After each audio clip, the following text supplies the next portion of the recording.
Nous avons une campagne de second tour en route. Notre liste n'a pas été modifiée, je ne l'ai pas retirée. Il n'en était pas question, j'avais pris l'engagement depuis le début. Et très en amont d'ailleurs, très en amont. Ça ne s'était pas remarqué à l'époque, parce que peut-être qu'on ne voyait pas pourquoi j'expliquais avec force que, quelle que soit la situation, nous maintiendrions notre liste. Et donc c'est un engagement respecté. Et je veux dire à quel point je suis fier de respecter cet engagement que j'avais pris auprès des colistiers, auprès de mes électeurs de premier tour. Engagement tenu. La campagne de second tour est une campagne que nous allons mener tambour battant pour gagner. Je ne crois pas que nos concitoyens vont se résoudre ainsi, comme on tente de les y contraindre, à deux choix dont ils ne veulent pas. Ceux qui ont tout raté, les socialistes, et ceux qui veulent tout casser, le Front National. Je ne crois pas que l'on puisse forcer nos concitoyens à faire un choix qu'ils rejettent et qu'ils ont rejeté. Les sortants ne sont pas légitimes à être reconduits. La stratégie du Front républicain est une opération pour des sortants qui leur permet d'éviter de rendre des comptes sur leur bilan. Plus de débats, circulez mesdames et messieurs, il n'y a plus rien à voir. Plus de programmes, circulez, il n'y a plus rien à voir. On vous demande de voter pour sauver la République, on vous demande de voter pour sauver Madame Delga, pour sauver Monsieur Onesta, qui ont passé un accord hier, et qui ont trouvé les raisons philosophiques de s'accorder. Ils se sont retrouvés sur des concepts fondamentaux qui ont à voir avec la morale et la profondeur de leur pensée, c'est-à-dire à sauver leur poste. En montant une liste qui a été bidouillée de tout au tout, où vous avez une distribution qui n'a plus rien à voir avec les départements, c'est la fusion des listes et les fusions. Je ne sais pas s'il y a eu des fusions, mais avec vraiment un tripatouillage qui fait honte à Gérard Onesta, qui avait, je vous le rappelle, mis en avant avec force et répétition sa belle charte éthique et démocratique, que j'ai lue, tellement il était insistant.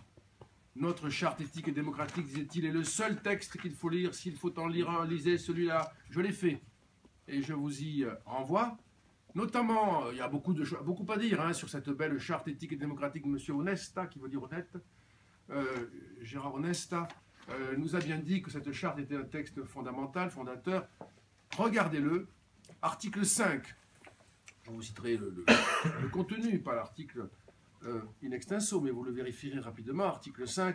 Aucun cumul de mandats ne sera toléré. Surtout pas, jamais, croix de bois, croix de fer, si je mange, je retrouve Gaston de Fer. Impossibilité de cumuler les mandats.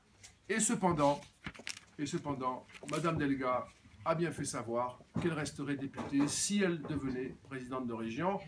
La belle charte éthique et démocratique de M. Onesta a été foulée aux pieds en une nuit pour des raisons de basse politique. Il n'y a plus rien chez les socialistes et les écologistes. Mes amis, il n'y a plus rien.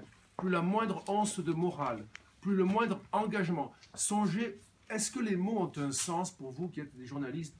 Songez à ceci, charte éthique et démocratique. Ce sont bien des mots, ils font sens. Regardez à la fin de cette charte, il est écrit par Gérard Onesta, il est écrit que cette charte n'est pas un texte qui ne comptera pas, c'est une pierre d'angle sur laquelle sera fondée une nouvelle façon de faire de la politique. C'est écrit, je le cite de mémoire, vous verrez, vérifiez-le, c'est impressionnant. C'est pas rien ce texte, c'est un engagement, une promesse sur l'honneur, etc. Foulé aux pieds, écrabouillé, en une nuit, pour sauver des postes.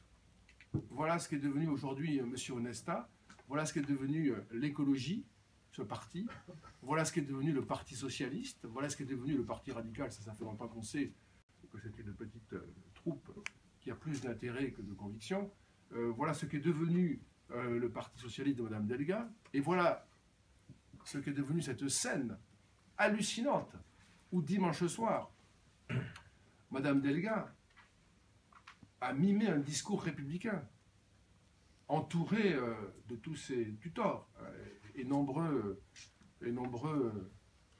soutiens institutionnels, avec ce faux air de gravité pour en appeler à la République et aux républicains. Voilà de quoi est fait fondamentalement cet appel aux grandes valeurs. Ceux-là même qui ont provoqué cette catastrophe nous demandent aujourd'hui de nous retirer pour les reconduire. Mais c'est une insulte. C'est une insulte. Ce sont eux les responsables de ce qui se passe. Ils sont au pouvoir à Paris, ils sont au pouvoir ici. Et face à la catastrophe, on nous dit, retirez-vous, vous qui étiez jusqu'ici nos adversaires. Eh bien, nous sommes les adversaires. Nous en combattons deux. Nous sommes les adversaires du Parti Socialiste, nous sommes les adversaires du Front National. Je ne fais aucune différence entre les deux. Je ne fais aucune différence entre les deux. Ni en termes de capacité à redresser la situation, ils sont tous les deux incapables, ni en termes de moralité. Et je viens de vous dire pourquoi. Je considère que ici chez nous, le Parti Socialiste n'a aucun titre supérieur en moralité. Aucun.